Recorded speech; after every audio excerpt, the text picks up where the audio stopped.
warahmatullahi wabarakatuh. Bismillah, Alhamdulillah, wassalatu wassalamu ala rasulillah, la hawla wa la quwwata illa billah, amma ba'du. Honorable judges, ladies and gentlemen, I'm Nayla, a student hoping there is no conflicts just because of differences in belief and religion.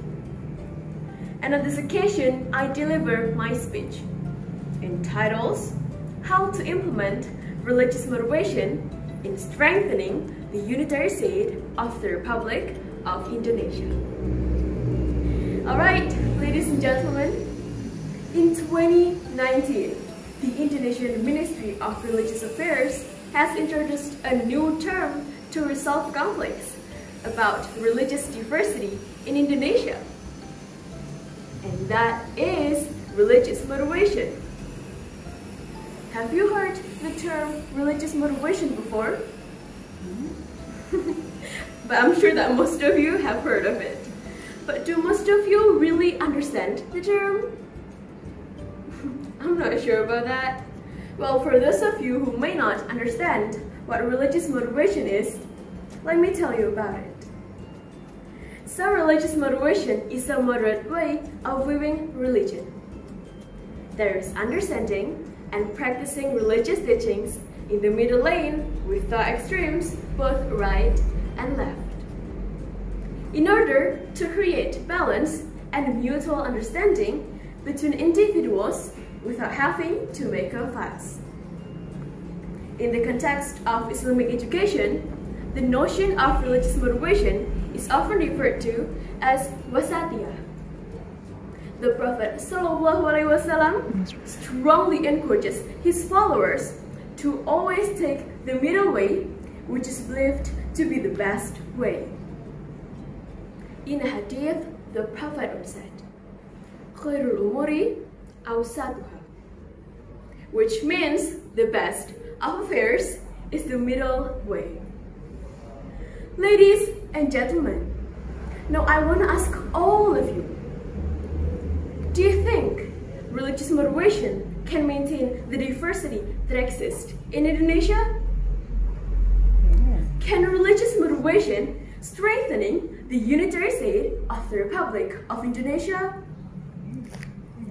Yeah, the answer to both questions is yes, definitely. Let me show you what I mean. Here is a quote from Hans Kang, a Swiss Catholic priest, theologian, and author. He wrote this in his book, "No peace among the nations without peace among the religions. No peace among the religions without dialogue between the religions. And no dialogue between the religions without investigation of the foundation of the religion." Now, I will help you to understand this quote. First of all, no peace among the nations without peace among the religions. It is very clear that if you want to maintain the diversity and strengthening the unitary state of the Republic of Indonesia, then what we must maintain is peace between the religious communities. And the way, of course, is to apply religious motivation in our daily life.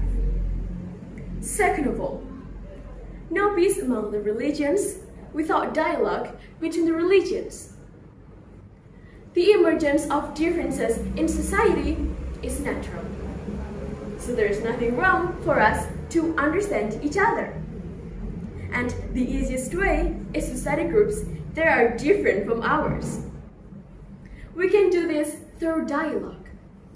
In this way, we can understand their way of thinking and realize that all the differences we have can't be denied. And tolerance is really needed to be able to accept differences more gracefully. And third of all, no dialogue between the religions without investigation of the foundation of the religions. So whatever the religion, we must conduct a fundamental investigation into the foundations of our country.